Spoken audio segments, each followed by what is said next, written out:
Mas antes, um dilúvio, um cataclisma, o ato vingativo de Deus. A Bíblia afirma que somente Noé e sua família foram poupados. Mas teria o grande dilúvio sido apenas uma história ou um evento catastrófico que alterou o curso da história humana?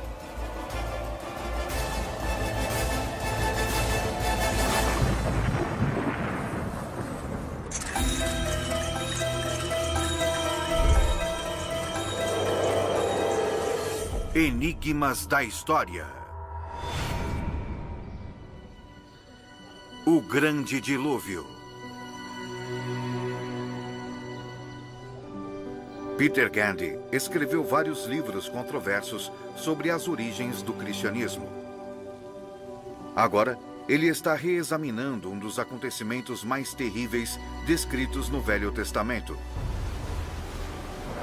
a história de Noé e do Grande Dilúvio.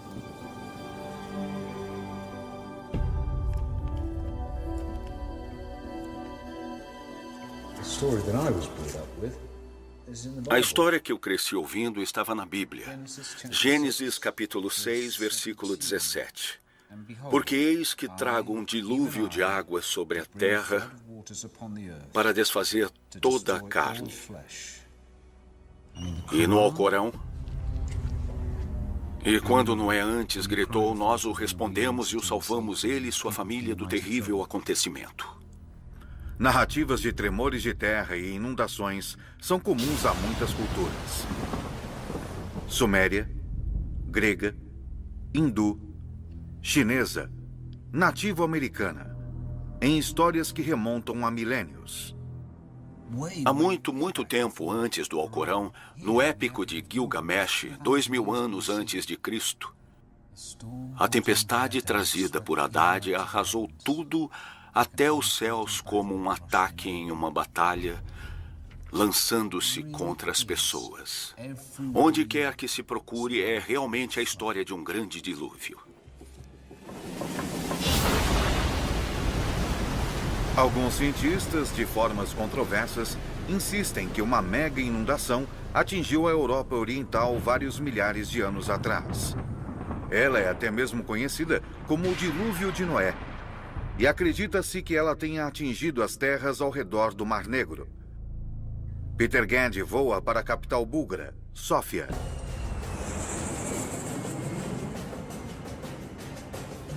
Ele quer descobrir que efeitos uma enorme inundação pode ter tido nas primeiras civilizações dessas religiões e o que pode ter causado a inundação do Mar Negro.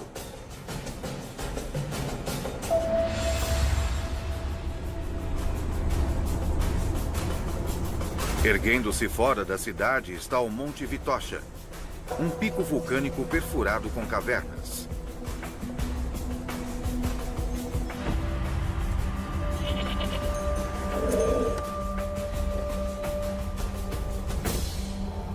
Peter Gandy sobe até a montanha para se encontrar com o professor Yavor Shopov, da Universidade de Sófia. Me disseram que o senhor talvez pudesse lançar alguma luz sobre essa inundação. Sim, mas para isso precisamos entrar na caverna. Com mais de 15 quilômetros de extensão, este é o complexo de cavernas subterrâneas mais longo da Bulgária. E é profundo. Há 6 níveis diferentes e um intrincado de câmaras escuras como breu. Isto é muito mais estreito do que eu achei que fosse. Quando essas câmaras inundam, elas se enchem de água rapidamente. Rastejando através de pequenos túneis claustrofóbicos, Shopov conduz Peter Gandy até o local de sua descoberta. Dr. Shopov, Sim. onde o senhor está? É preciso quase 1 hora para se chegar ao local exato. Finalmente, Shopov avisa que chegaram. Esta é a caverna? Sim. É extraordinário. A caverna é repleta de estalactites e estalagmites espetaculares. O que esta caverna pode nos dizer sobre o dilúvio? Todas essas estalagmites e estalactites são o resultado da água da chuva passando pelo leito da rocha. Assim como a leitura dos anéis em um tronco de árvore, observando as camadas nessas formações rochosas, geólogos são capazes de calcular níveis de precipitação que remontam a milênios. Foi enquanto estudava isso que Shopov descobriu algo extraordinário. Uma camada era muito mais espessa do que qualquer uma das outras. Isso foi formado 7.500 anos atrás e a precipitação era 50 vezes a dos dias de hoje. O que você acha que poderia ter provocado essa incrível chuva? Temos uma teoria especial a respeito, mas para eu lhe mostrar isso, temos de ir até o meu laboratório em Sófia. Na Universidade de Sófia, o Dr. Shopov preparou uma seção transversal de uma pedra do piso da caverna. Aqui está uma das amostras que tiramos da caverna. Em uma dessas faixas em especial, descobriu-se uma época em que houve um enorme aumento na precipitação. Você tem alguma ideia do que poderia ter causado uma quantidade de chuvas tão grande quanto essa? Sim. Se um grande asteroide tivesse caído diretamente sobre a superfície do Sol... Shopov argumenta que o enorme aumento de precipitação foi provocado por um enorme asteroide ou cometa ao colidir com o Sol. Essa colisão resultou em um aumento rápido e maciço de radiação solar. A NASA captou imagens de eventos assim a partir do Observatório de Dinâmica Solar, mostrando cometas mergulhando no Sol e causando enormes erupções solares.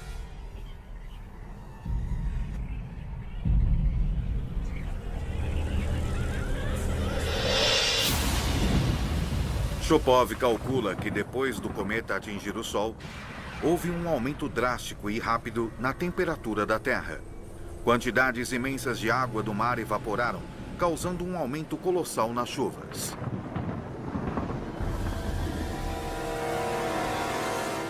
Esse é o tipo de evento que é descrito em fontes históricas. É uma teoria realmente incrível. Sim. Mas de que tamanho você acha que um asteroide precisaria ter para provocar esse efeito?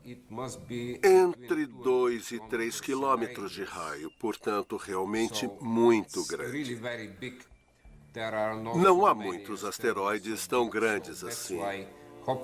Felizmente, esse tipo de evento acontece muito raramente. As conclusões de Shopov, embora calorosamente debatidas, encontram eco em outras teorias que também argumentam ter havido uma inundação maciça na região do Mar Negro. Elas sugerem enormes quantidades de gelo derretido no final da última era glacial. Há mais de 5.000 anos, houve a elevação do nível do mar. Em algum momento durante esse período, a água do Mediterrâneo correu para o Bósforo a um ritmo de 40 quilômetros cúbicos por dia, 200 vezes o fluxo das cataratas do Niágara. Essa inundação transformou um enorme lago interior no Mar Negro e expandiu significativamente a linha costeira.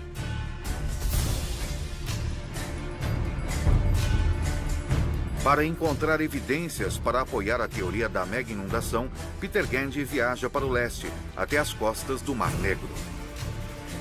Ele vai até um instituto búlgaro de oceanologia para se encontrar com o arqueólogo subaquático professor Petko Dimitrov. Professor Dimitrov, prazer em conhecê-lo. Professor, que evidência o senhor tem de que o Mar Negro tenha sido originalmente um lago de água doce? As primeiras evidências para a inundação do Mar Negro são as antigas linhas de costa encontradas na bacia do Mar Negro. Esta antiga linha de costa encontra-se a cerca de 90 a 120 metros de profundidade. Então, na parte inferior do Mar Negro está a linha de costa original do Lago de Água Doce. Sim.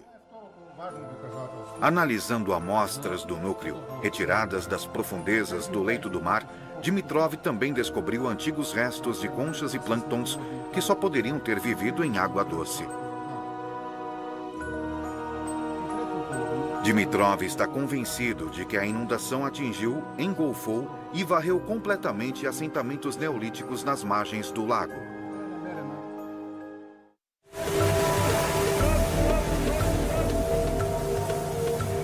Em 2011, um navio de investigação geológica, o Academic, realizou extensas pesquisas subaquáticas.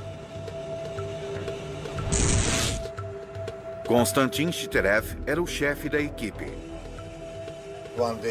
Um dia estávamos fazendo a varredura do leito do mar e encontramos uma espécie de saliência e decidimos enviar uma sonda para colher uma amostra. Quando a sonda foi puxada de volta, os cientistas começaram uma inspeção detalhada do que haviam recuperado. Eles logo perceberam que haviam encontrado algo significativo. Nesta bandeja encontramos, nessa posição, esta peça de madeira. E esta é nossa evidência. Não há como essa peça de madeira ter sido jogada de um navio. Não há como ela estar lá, exceto se houver um antigo vilarejo ou coisa assim naquela profundidade. Então isso é prova de que há assentamentos no fundo do Mar Negro? Assentamentos humanos? Eu acho que sim. Ainda estamos à espera da datação de carbono. E se ela tiver 7.600 anos de idade, então assunto encerrado. Mas, por enquanto, este caso está longe de ser encerrado. Geólogos do Instituto Oceanográfico norte-americano de Woods Hole também retiraram amostras do núcleo. Eles concordam que a região do Mar Negro passou por uma enchente maciça. Mas eles calculam que os níveis subiram 10 metros, ao passo que o número dos búlgaros é 60, resultando em uma superfície muito menor de terras inundadas.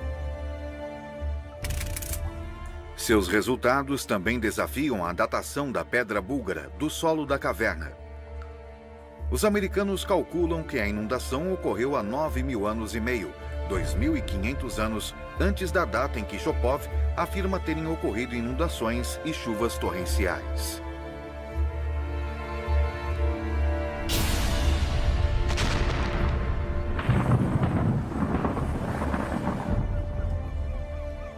Mas muitos cientistas búlgaros estão convictos. Eles acreditam que o grande dilúvio realmente submergiu a primeira civilização europeia de 7.000 anos atrás e centrada no que é hoje o litoral búlgaro. É uma posição radical em relação à visão histórica convencional de que os minoicos fundaram a primeira sociedade europeia sofisticada 2.000 anos mais tarde em Creta. Peter Gandy está empenhado em encontrar vestígios dessa primitiva civilização.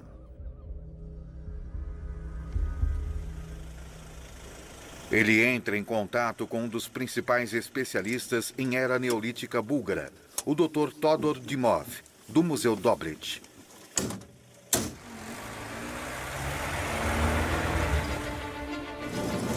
Gandy e Dimov partem para a remota faixa norte-oriental da costa do Mar Negro búlgaro.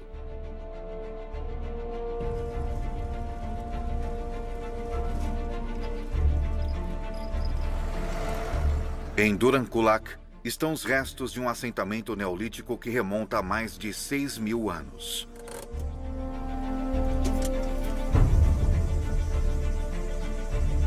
Essa foi uma comunidade sofisticada. Ela é chamada de Troia búlgara, mas antecede a antiga cidade grega em mais de 2.000 anos.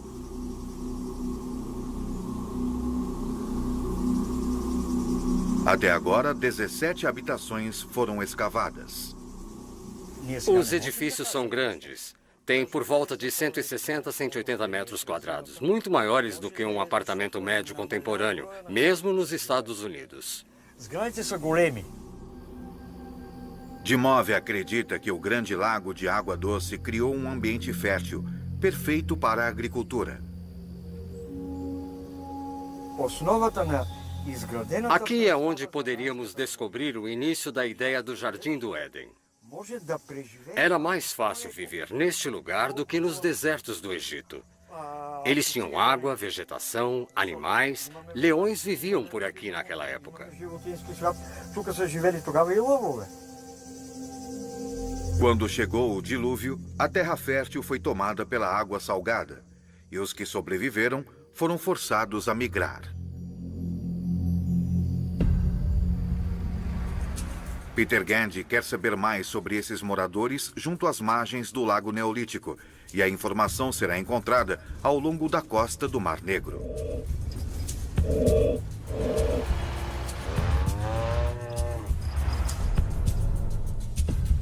Em 1972, um sítio com quase 300 sepulturas foi encontrado nas cercanias do porto de Varna. Sua datação indicou que eles têm mais de 6.000 anos. Muitos despojos foram enviados ao Instituto Búlgaro de Antropologia. Peter Gandy está em Sófia para se encontrar com o professor Yordan Yordanov. O senhor tem alguma ideia de como eram essas pessoas? Para saber como eram essas pessoas há 7.000 anos, precisamos realizar uma reconstrução facial antropológica. Esse é o crânio mais bem preservado da necrópole de Varna.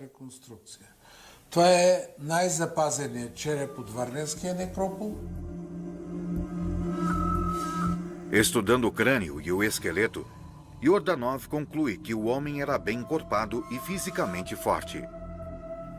E o que aconteceu a eles? Eu não sei. Praticamente ninguém tem uma resposta em relação ao local para onde essas pessoas foram e por que elas desapareceram com sua civilização bem desenvolvida e as habilidades técnicas que tinham. Elas desapareceram deste mundo sem deixar qualquer vestígio. Sábado especial.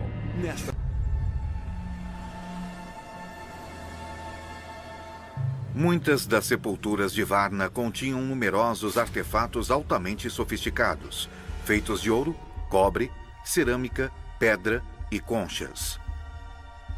Os tesouros da necrópole são mantidos no Museu Arqueológico de Varna.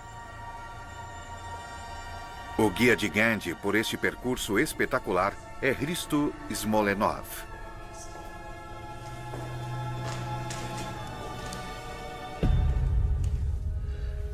Este é o mais antigo tesouro de ouro do mundo.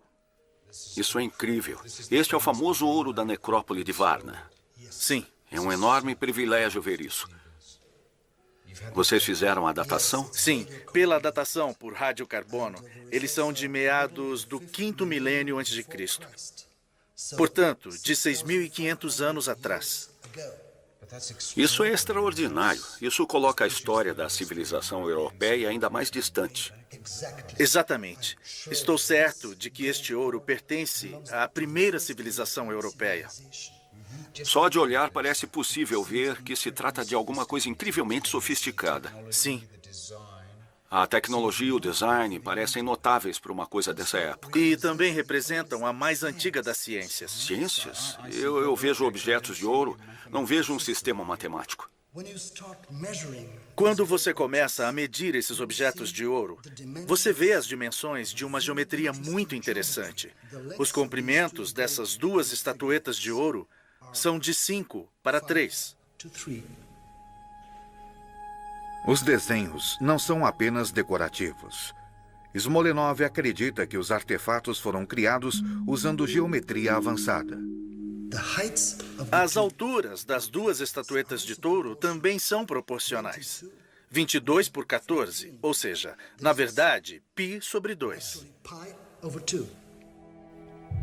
Smolenov está convencido de que a proporção e as dimensões da joia são a prova mais convincente de que as pessoas que viviam em torno do Mar Negro antes do dilúvio eram, de fato, a mais antiga civilização europeia. Sabemos o que aconteceu com essas pessoas? Para onde elas foram? Embora tenha sido fortemente atingida pelas águas da inundação, esta civilização sobreviveu parcialmente a elas. E, obviamente, Depois de se recuperarem, as pessoas migraram para outras terras com condições mais favoráveis e levaram com elas seus conhecimentos. De alguma forma, daí surgiram muitas outras culturas que floresceram mais tarde. Exato. Portanto, daquele desastre, esta é uma parte essencial da história da humanidade. Sim. Smolenov acredita que esses povos antigos foram dispersados pelo dilúvio, mas seus conhecimentos reapareceram com um grande florescimento das civilizações egípcias, sumérias e gregas, 1000 a 2000 anos mais tarde. Ao olhar para o Mar Negro hoje, é difícil imaginar que ele já foi um lago de água doce. E sim, a evidência sugere que realmente houve uma inundação maciça aqui. O mar avançou, invadiu este lago e levou para longe o povo que aqui vivia. Eles acabaram se dispersando pelo mundo mediterrâneo, talvez até mesmo plantando as sementes da civilização europeia.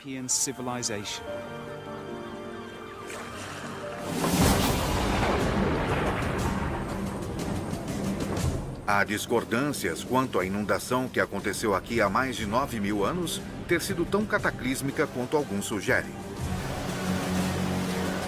Mas se as histórias da Bíblia, Alcorão e Gilgamesh são uma representação de fatos reais, o dilúvio foi grande o bastante para destruir comunidades, mas também para criar novas civilizações.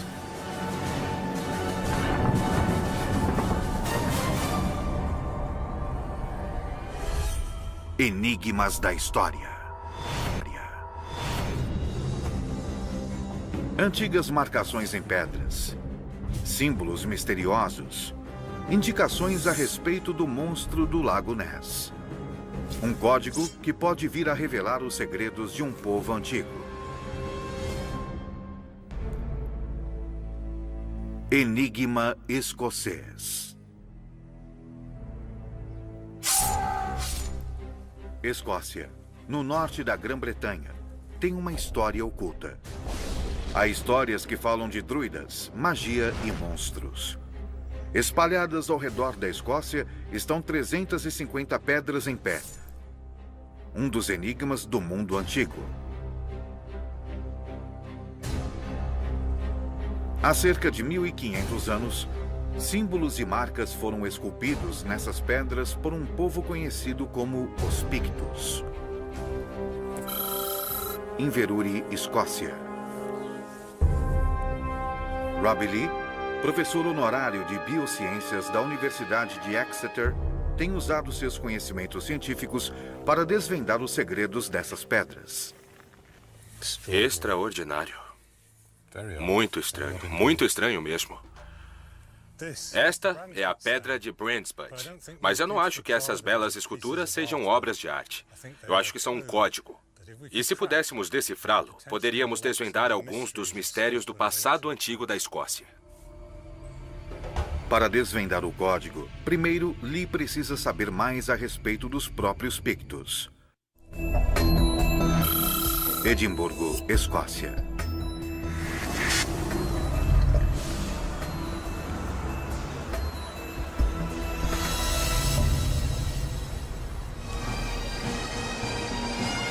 A Escócia é hoje conhecida como a terra de coração valente, do tártaro, das gaitas de fole e do whisky. Mas os antigos predecessores dos escoceses não deixaram quaisquer registros escritos, e seu passado está encoberto. O que sabemos de fontes escritas foi fornecido por outros povos, como os romanos. Temos aqui um mapa de Ptolomeu do século II, que mostra o mundo conhecido na época. E acima, no canto superior esquerdo, está a Bretanha e a Escócia, em um ângulo muito estranho, feito de forma bastante imprecisa. Águas quase não registradas, poder-se-ia dizer. O mapa de Ptolomeu foi feito em torno do ano de 150, no auge do Império Romano, que controlava cerca de 5 milhões de quilômetros quadrados da superfície terrestre. Mas esse posto distante permaneceu inexplorado, não conquistado e temido. Acima, naquela pequena faixa que é a Escócia, Ptolomeu escreveu a palavra Caledônios, que significa o povo forte ou inflexível.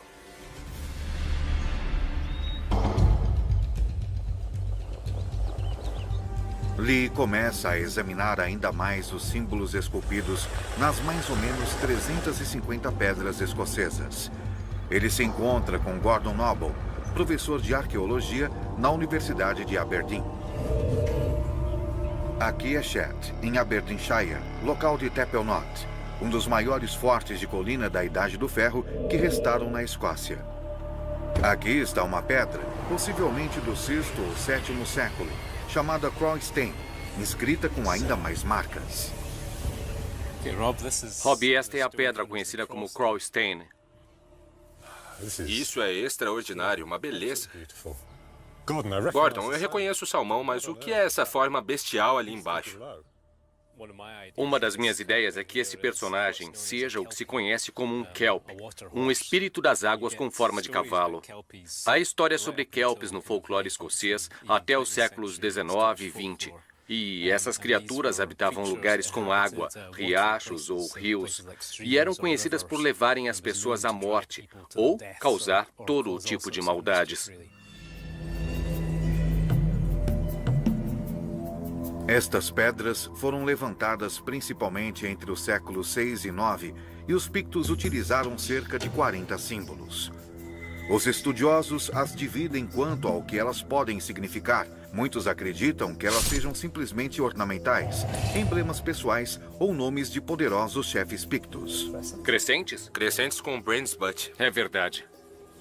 E para alguns, os símbolos têm um significado mais misterioso. Você tem várias bestas místicas e você tem o espelho e o pente. Entre os sinais mais comuns estão a serpente, um antigo símbolo da sabedoria. O assim chamado Zed Rod, muitas vezes inscrito com uma marcação que se parece com Dumbbell. Nosso velho amigo, o bestial que você pode ver bem aqui.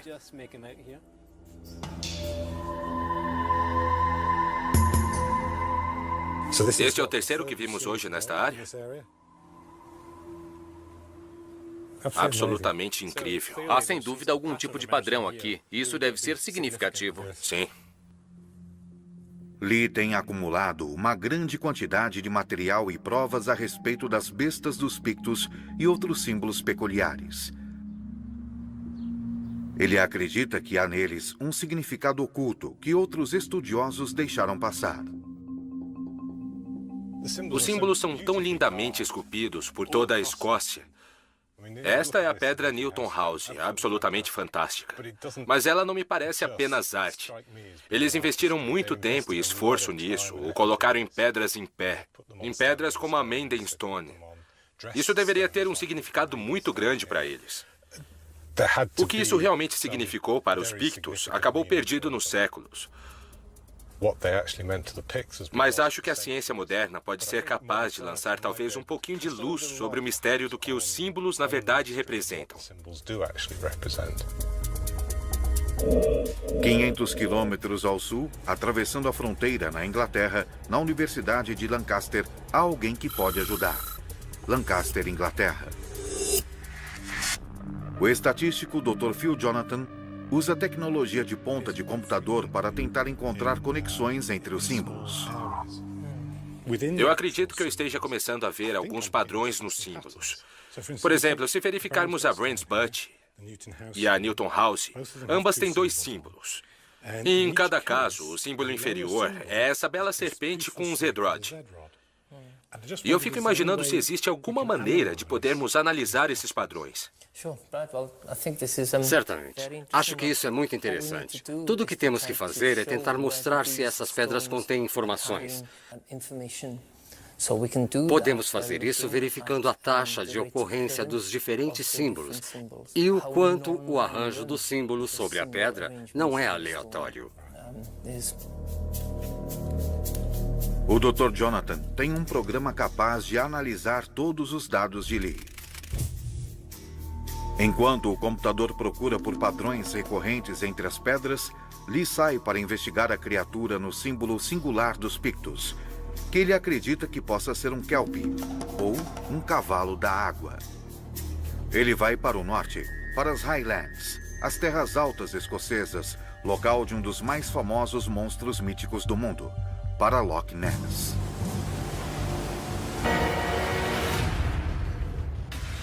Um mergulho surpreendente pelo submundo. Lago Ness, Escócia.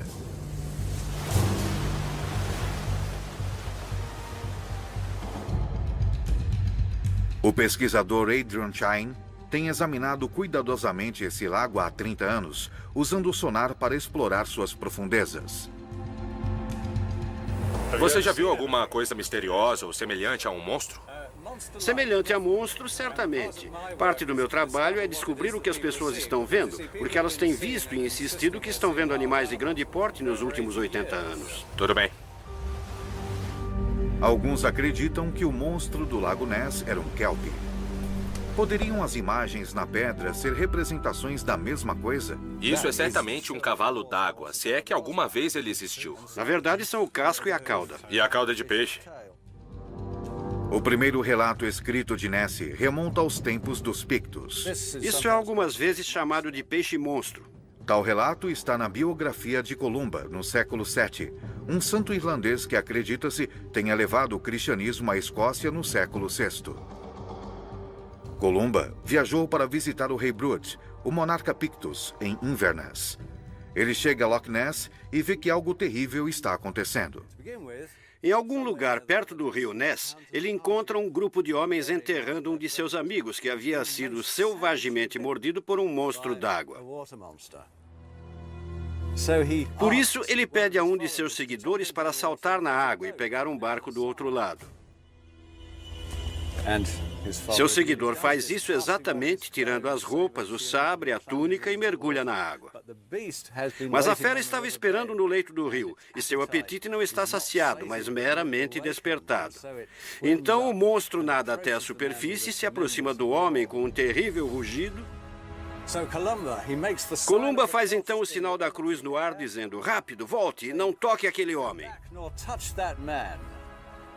E a fera se afasta mais rapidamente do que havia se aproximado, como se puxada por cordas.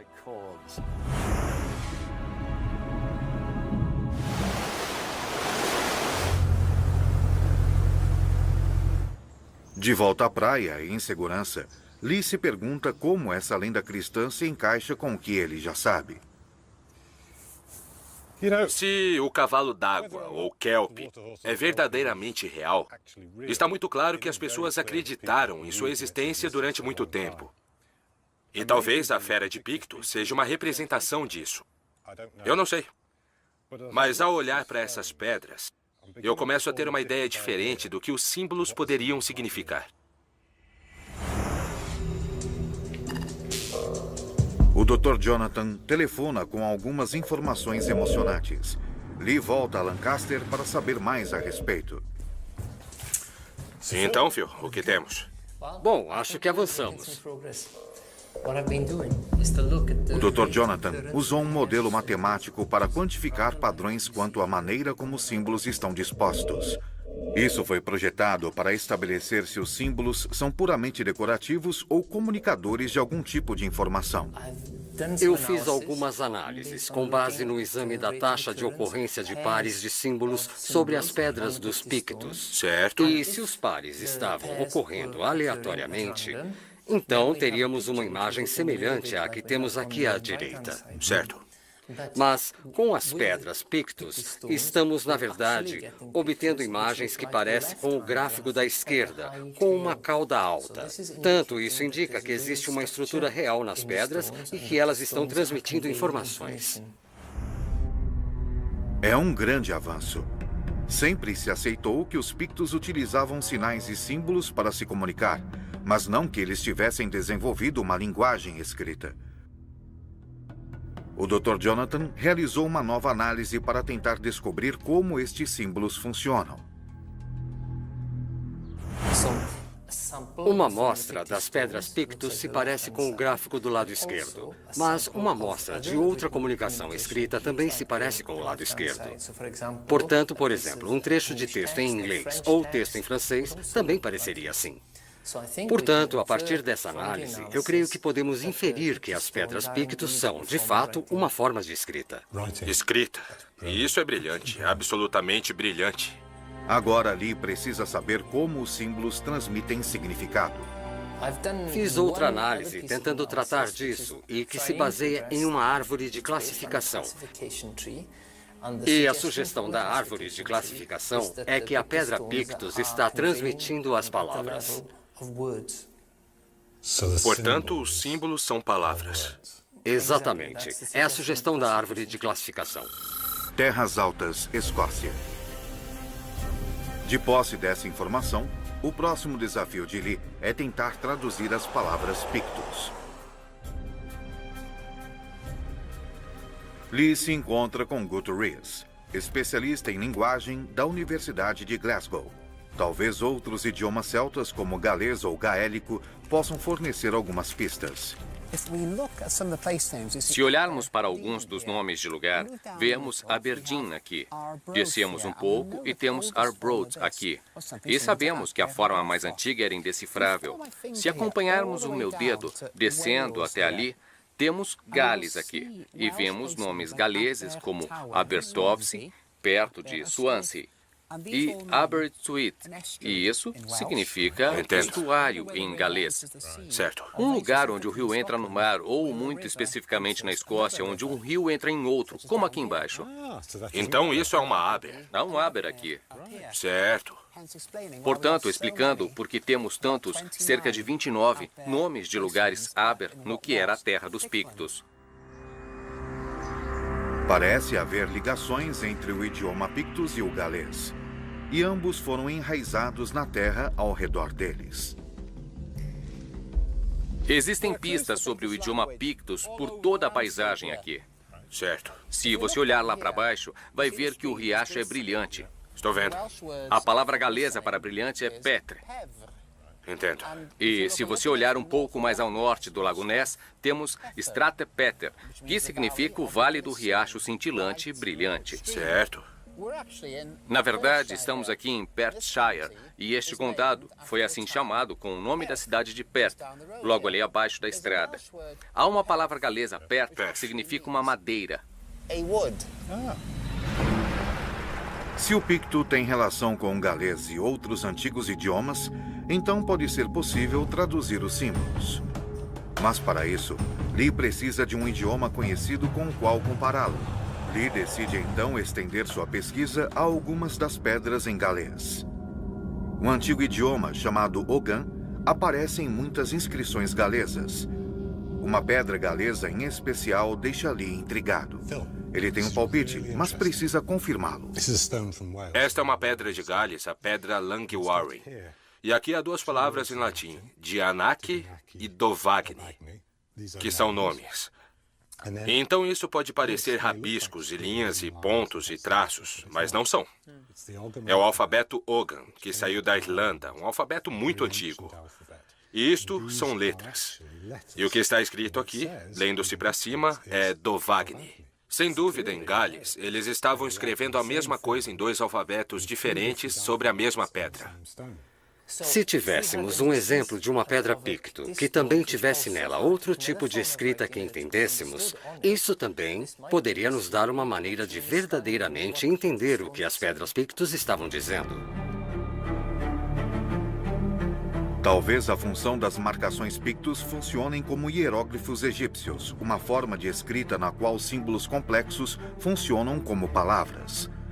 Hieróglifos foram decifrados usando-se a Pedra da Roseta, uma antiga placa de pedra com a mesma inscrição em 3 línguas diferentes, uma hieróglifos e outra um idioma conhecido do grego antigo.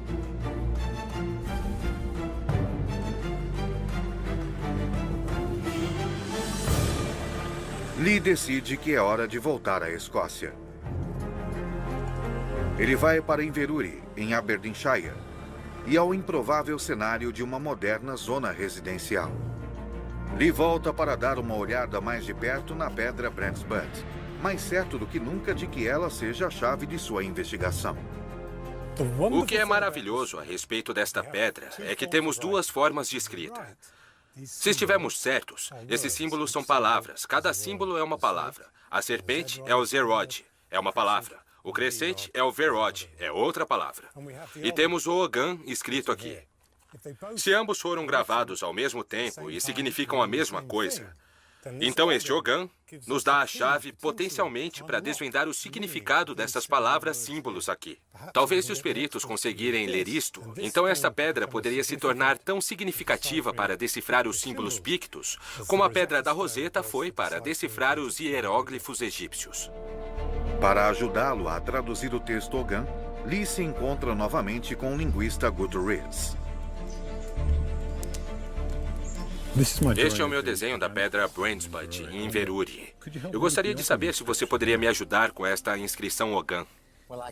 Bom, eu posso lhe dizer o que eu acho que cada letra significa. E esta é uma pedra belamente inscrita.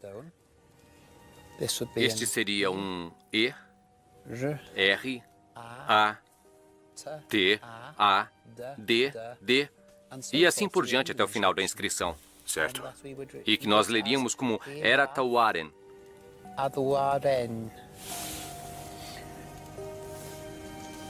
Mas não estou inteiramente certo quanto ao significado da inscrição toda.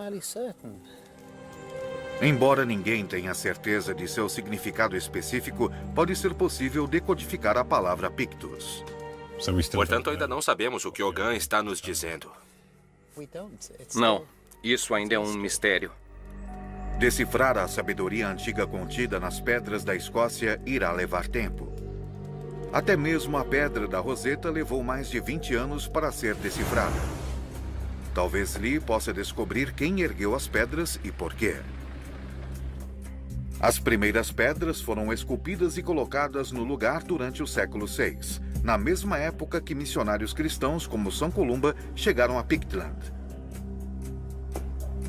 Para investigar se existe uma conexão, Lee viaja para se encontrar com alguém em um local de sepultamento nas terras baixas escocesas.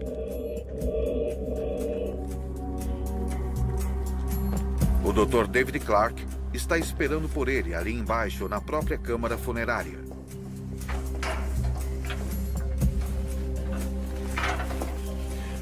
Quem você acredita que foi o responsável pelos símbolos e para onde eles foram? Acredito que fossem liderados pelo que os escritores cristãos chamavam de magos. Pessoas que resolviam quais seriam os símbolos realmente com poder para serem colocados nas pedras. Os magos pictos eram os druidas, uma poderosa classe de sacerdotes pagãos. Acreditava-se que fossem hábeis feiticeiros e mestres mágicos, versados em cura e domadores das forças elementares da natureza. Talvez os símbolos estejam imbuídos de poder místico e as pedras carreguem feitiços e encantamentos, maldições e mal-olhados. Por que você acha que os pictos esculpiram as pedras símbolo? O que é notável é que esta é a primeira vez que esculturas apareceram na paisagem em quase 2000 anos. Parece-me que a razão por que se está fazendo isso é a existência de uma grave crise. E, de repente, se tem a ideia de recordar a paisagem por prazer, para mim parece provável que a explicação envolva poder e religião. Portanto, as pedras poderiam ser um chamado místico às armas. Quando São Columba e outros missionários cristãos pregavam o evangelho pela Caledônia, supostamente realizando milagres ao longo do caminho, eles representavam um desafio direto ao poder e à religião dos druidas. São Columba, dizem, participou de um confronto sobrenatural com um mago Pictus, chamado Broichan, para decidir quem iria controlar os elementos, e Columba ganhou. Eles estão tentando rejeitar os missionários cristãos vindos do Oeste. Estão tentando erguer essas coisas, dizendo, não queremos o cristianismo aqui. Lee pode ainda não ter decifrado o código das pedras escocesas, mas ele descobriu uma possível explicação para sua finalidade. Os monólitos poderiam ter sido uma tentativa de repelir uma ameaça terrível, reivindicando as próprias almas do povo Pictus, o cristianismo. Versão Marshmallow São Paulo.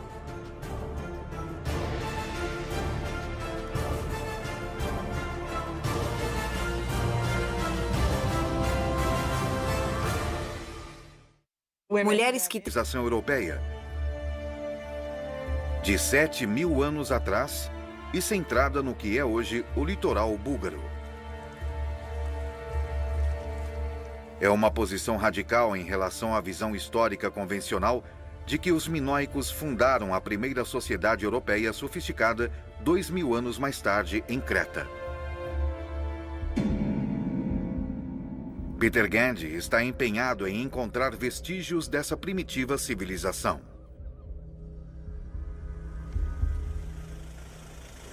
Ele entra em contato com um dos principais especialistas em era neolítica búlgara, o Dr. Todor Dimov, do Museu Dobrit.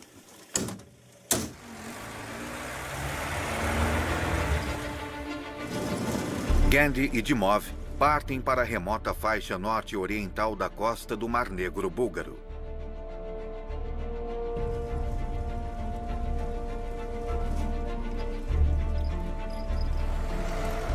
Em Durankulak estão os restos de um assentamento neolítico que remonta a mais de 6.000 anos.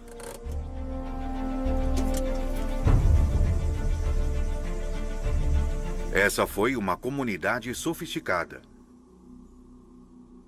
Ela é chamada de Troia búlgara, mas antecede a antiga cidade grega em mais de 2.000 anos.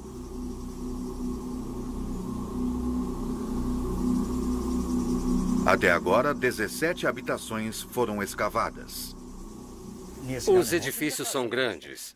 Têm por volta de 160 a 180 metros quadrados, muito maiores do que um apartamento médio contemporâneo, mesmo nos Estados Unidos. Dimov acredita que o Grande Lago de Água Doce criou um ambiente fértil, perfeito para a agricultura. Aqui é onde poderíamos descobrir o início da ideia do Jardim do Éden. Era mais fácil viver neste lugar do que nos desertos do Egito. Eles tinham água, vegetação, animais. Leões viviam por aqui naquela época. Quando chegou o dilúvio, a terra fértil foi tomada pela água salgada, e os que sobreviveram foram forçados a migrar. Peter Gandy quer saber mais sobre esses moradores junto às margens do Lago Neolítico, e a informação será encontrada ao longo da costa do Mar Negro.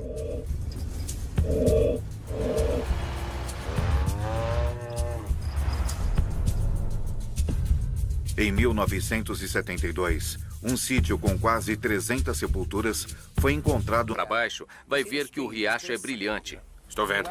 A palavra galesa para brilhante é Petre. Entendo. E se você olhar um pouco mais ao norte do Lago Ness, temos Strate Peter, que significa o Vale do Riacho Cintilante e Brilhante. Certo.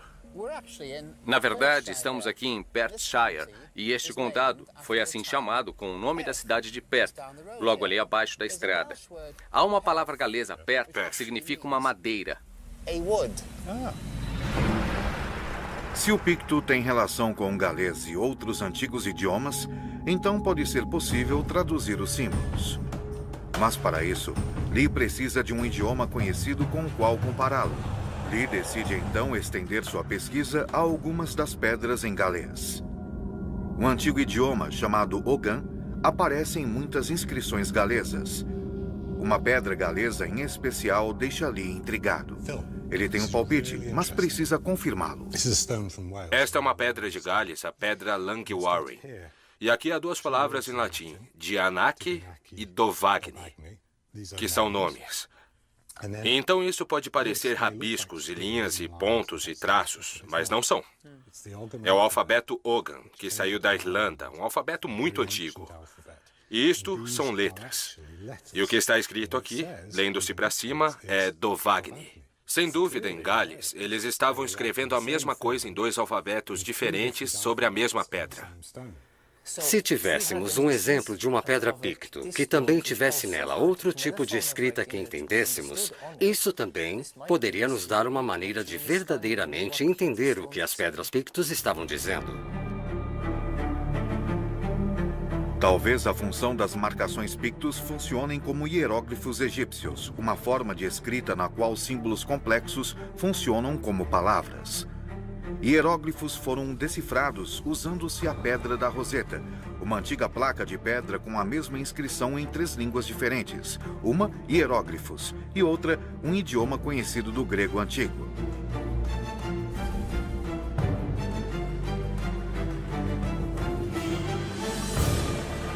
Lee decide que é hora de voltar à Escócia.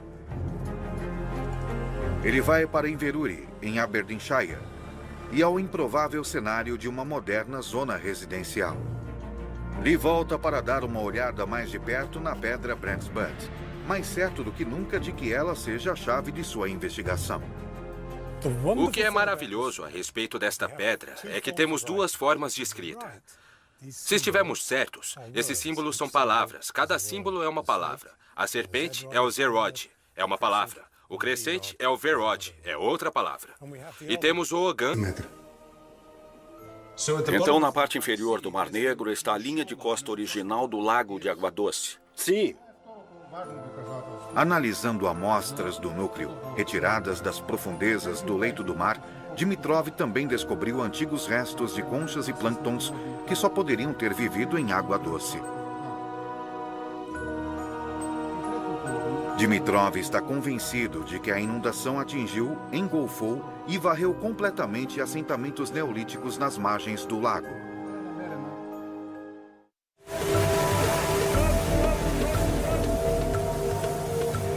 Em 2011, um navio de investigação geológica, o Academic, realizou extensas pesquisas subaquáticas. Konstantin Shiterev era o chefe da equipe.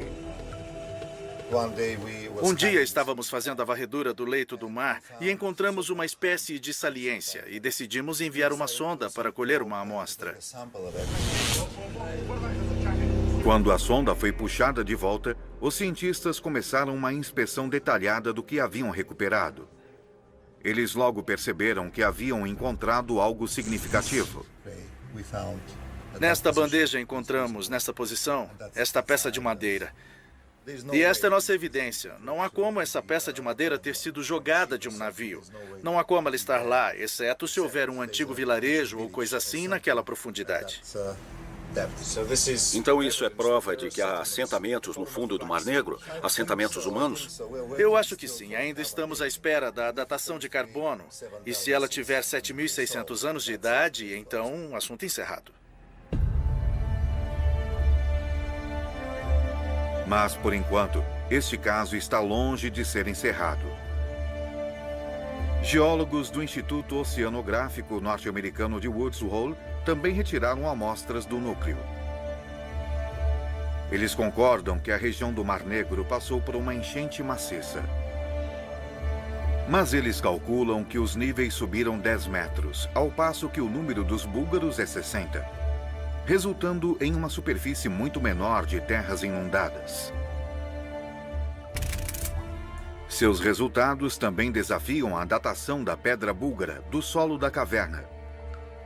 Os americanos calculam que a inundação ocorreu há 9.000 anos e meio, 2.500 anos antes da data em que Shopov afirma terem ocorrido inundações e chuvas torrenciais.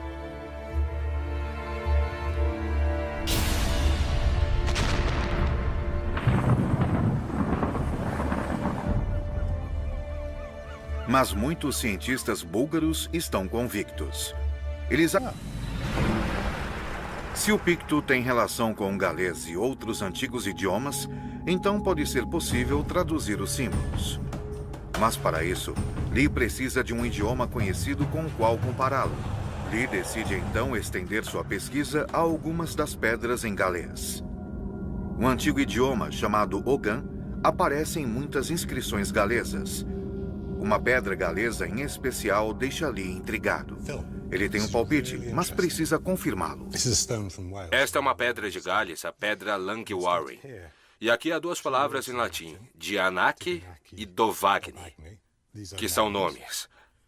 E então isso pode parecer rabiscos e linhas e pontos e traços, mas não são. É o alfabeto Ogham, que saiu da Irlanda, um alfabeto muito antigo. E isto são letras. E o que está escrito aqui, lendo-se para cima, é Dovagni. Sem dúvida, em Gales, eles estavam escrevendo a mesma coisa em dois alfabetos diferentes sobre a mesma pedra. Se tivéssemos um exemplo de uma pedra picto que também tivesse nela outro tipo de escrita que entendêssemos, isso também poderia nos dar uma maneira de verdadeiramente entender o que as pedras pictos estavam dizendo. Talvez a função das marcações pictos funcionem como hieróglifos egípcios, uma forma de escrita na qual símbolos complexos funcionam como palavras. Hieróglifos foram decifrados usando-se a Pedra da Roseta, uma antiga placa de pedra com a mesma inscrição em 3 línguas diferentes, uma hieróglifos e outra um idioma conhecido do grego antigo.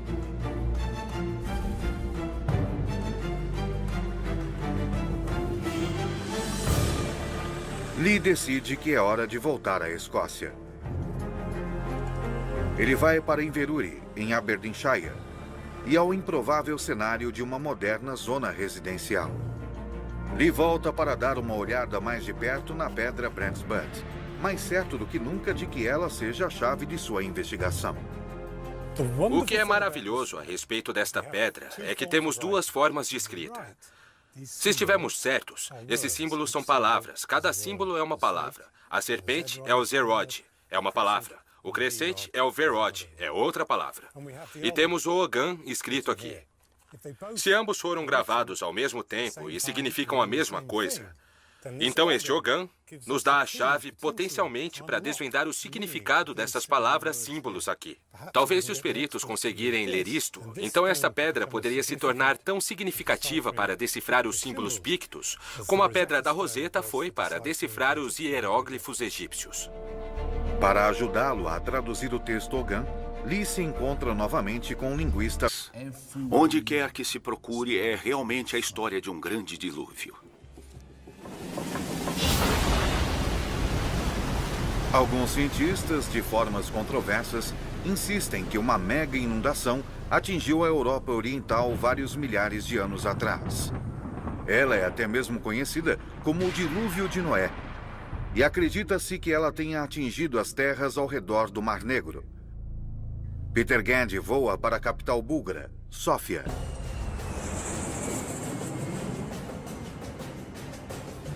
Ele quer descobrir que efeitos uma enorme inundação pode ter tido nas primeiras civilizações dessas religiões e o que pode ter causado a inundação do Mar Negro.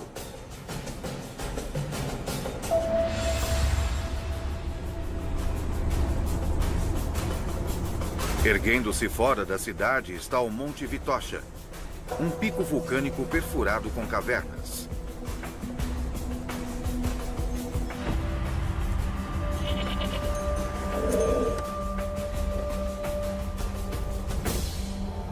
Peter Gandy sobe até a montanha para se encontrar com o professor Yavor Shopov, da Universidade de Sófia. Me disseram que o senhor talvez pudesse lançar alguma luz sobre essa inundação. Sim, mas para isso precisamos entrar na caverna. Com mais de 15 quilômetros de extensão, este é o complexo de cavernas subterrâneas mais longo da Bulgária. E é profundo. Há 6 níveis diferentes e um intrincado de câmaras escuras como breu. Isto é muito mais estreito do que eu achei que fosse. Quando essas câmaras inundam, elas se enchem de água rapidamente. Rastejando através de pequenos túneis claustrofóbicos, Shopov conduz Peter Gandy até o local de sua descoberta. Dr. Shopov? Sim. Onde o senhor está? É preciso quase 1 hora para se chegar ao local exato. Finalmente, Shopov avisa que chegaram. Esta é a caverna? Sim. É extraordinário. A caverna é repleta de estalactites e estalagmites espetaculares. O que esta caverna pode nos dizer sobre o dilúvio? Todas essas estalagmites e estalactites são o resultado da água da chuva passando pelo leito da rocha. Assim como a leitura dos anéis em um tronco de árvore, observando as camadas nessas formações rochosas, geólogos são capazes de calcular níveis de precipitação que remontam a milênios. História da humanidade. Sim. Smolenov acredita que esses povos antigos foram dispersados pelo dilúvio, mas seus conhecimentos reapareceram com um grande florescimento das civilizações egípcias, sumérias e gregas, 1000 a 2000 anos mais tarde. Ao olhar para o Mar Negro hoje, é difícil imaginar que ele já foi um lago de água doce. E sim, a evidência sugere que realmente houve uma inundação maciça aqui. O mar avançou, invadiu este lago e levou para longe o povo que aqui vivia. Eles acabaram se dispersando pelo mundo mediterrâneo, talvez até mesmo plantando as sementes da civilização europeia.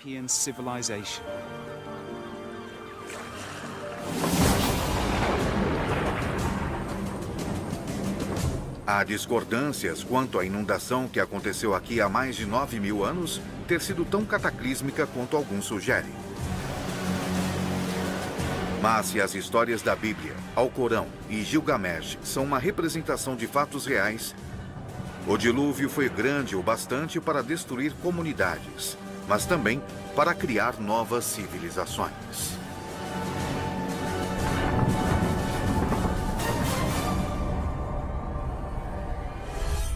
Enigmas da história. Antigas marcações em pedras, símbolos misteriosos, indicações a respeito do monstro do Lago Ness.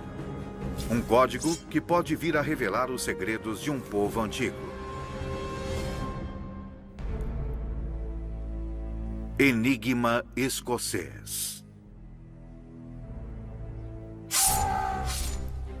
Escócia, no norte da Grã-Bretanha, tem uma história oculta. Há histórias que falam de druidas, magia e monstros. Espalhadas ao redor da Escócia estão 350 pedras em pé. Um dos enigmas do mundo antigo. Há cerca de 1500 anos, símbolos e marcas foram esculpidos nessas pedras por um povo conhecido como os Pictos. Inverurie, Escócia. Robbie Lee, professor honorário de Biociências da Universidade de Exeter, tem usado seus conhecimentos científicos para desvendar os segredos dessas pedras. Extraordinário. Muito estranho mesmo. Esta é a pedra de Brandsput. 60 a 180 metros quadrados, muito maiores do que um apartamento médio contemporâneo, mesmo nos Estados Unidos. Dimove acredita que o grande lago de água doce criou um ambiente fértil, perfeito para a agricultura. Aqui é onde poderíamos descobrir o início da ideia do Jardim do Éden. Era mais fácil viver neste lugar do que nos desertos do Egito. Eles tinham água, vegetação, animais. Leões viviam por aqui naquela época. Quando chegou o dilúvio, a terra fértil foi tomada pela água salgada, e os que sobreviveram foram forçados a migrar. Peter Gandy quer saber mais sobre esses moradores junto às margens do Lago Neolítico, e a informação será encontrada ao longo da costa do Mar Negro.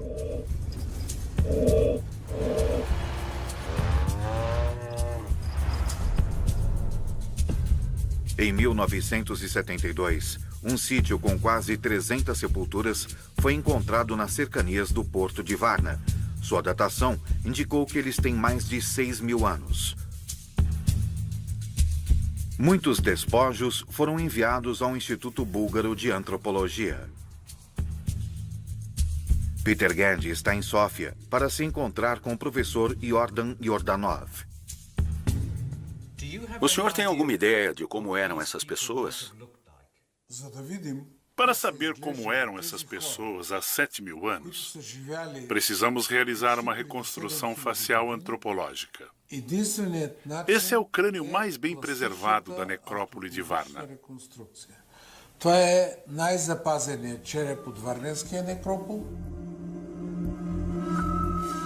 Estudando o crânio e o esqueleto, Yordanov conclui que o homem era bem encorpado e fisicamente forte.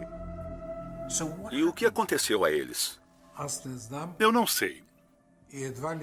Praticamente ninguém tem uma resposta em relação ao local para onde essas pessoas foram e por que elas desapareceram com sua civilização bem desenvolvida e as habilidades técnicas que tinham. Elas desapareceram deste mundo sem deixar qualquer vestígio. Sábado especial.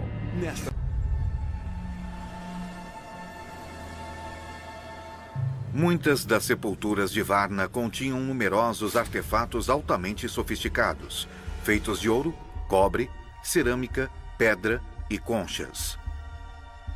Os tesouros da necrópole são mantidos no Monte Vitocha, um pico vulcânico perfurado com cavernas.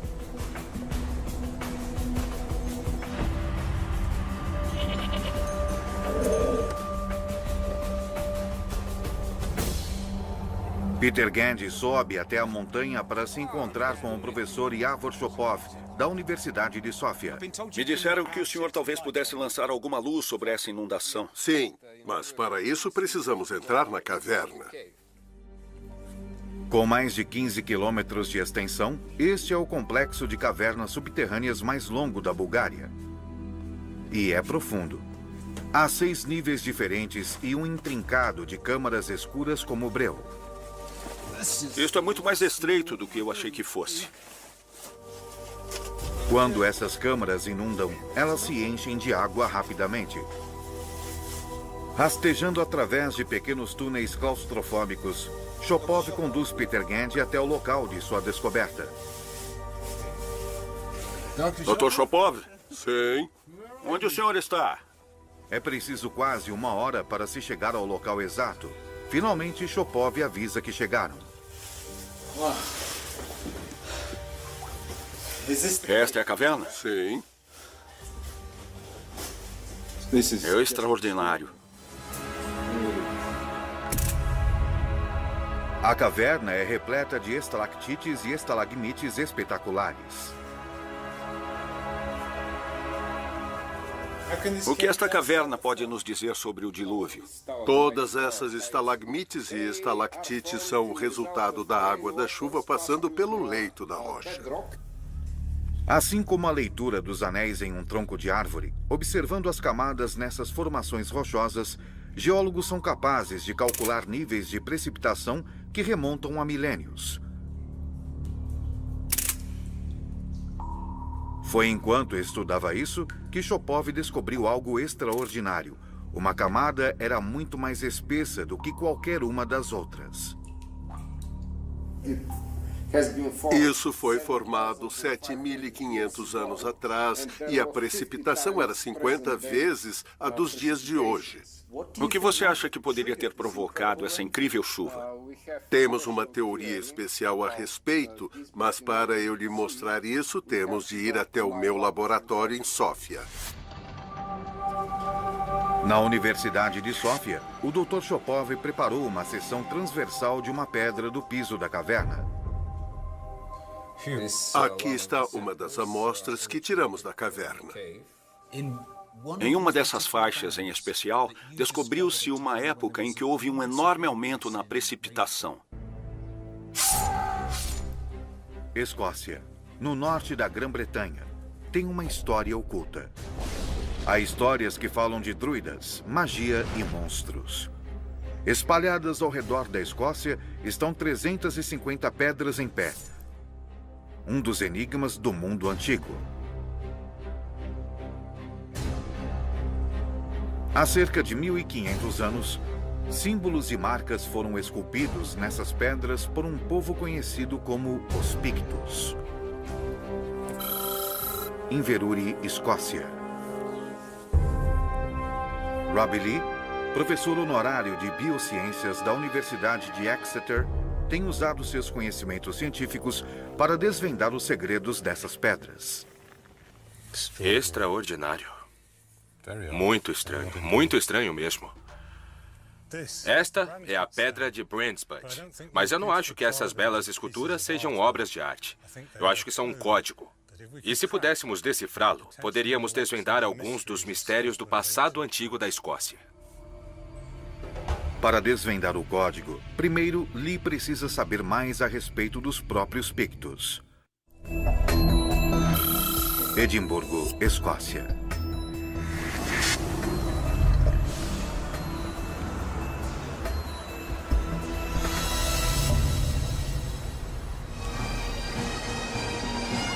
A Escócia é hoje conhecida como a terra de coração valente, do tártaro, das gaitas de fole e do whisky. Mas os antigos predecessores dos escoceses não deixaram quaisquer registros escritos, e seu passado está encoberto. O que sabemos de fontes escritas foi fornecido por outros povos, como os romanos. Temos aqui um mapa de Ptolomeu do século II, que mostra o mundo conhecido na época. E acima, no canto superior esquerdo, está a Bretanha e a Escócia, em um ângulo muito estranho, feito de forma bastante imprecisa. Águas quase não registradas, poder-se-ia dizer. O mapa de Ptolomeu foi feito em torno do ano de 150, no auge do Império Romano, que controlava cerca de 5 milhões de quilômetros quadrados da superfície terrestre. Mas esse posto distante permaneceu inexplorado, não conquistado e temido. Acima, naquela pequena faixa que é a Escócia, Ptolomeu escreveu a palavra Caledônios, que significa o povo forte ou inflexível.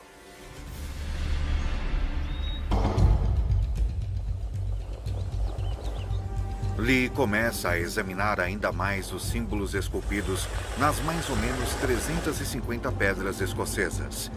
Ele se encontra com Gordon Noble, professor de arqueologia na Universidade de Aberdeen.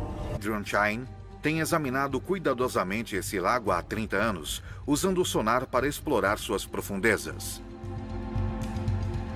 Você já viu alguma coisa misteriosa ou semelhante a um monstro?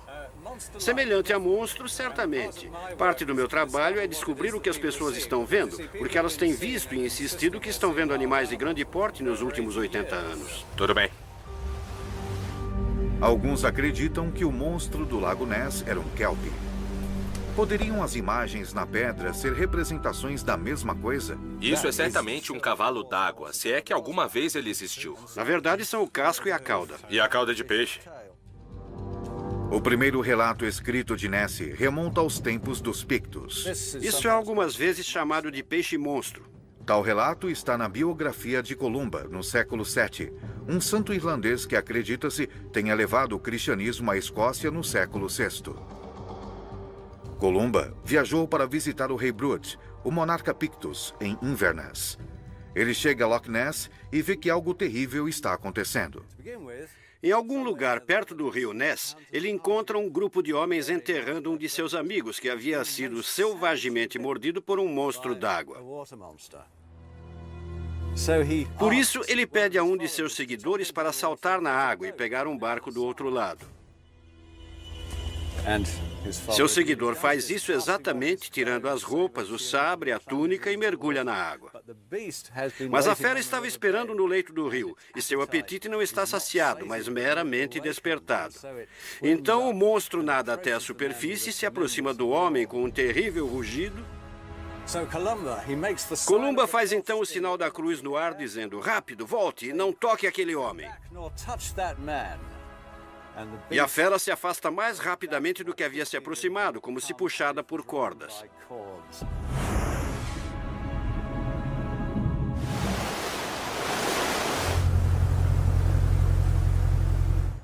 De volta à praia, em segurança, Lee se pergunta como essa lenda cristã se encaixa com o que ele já sabe.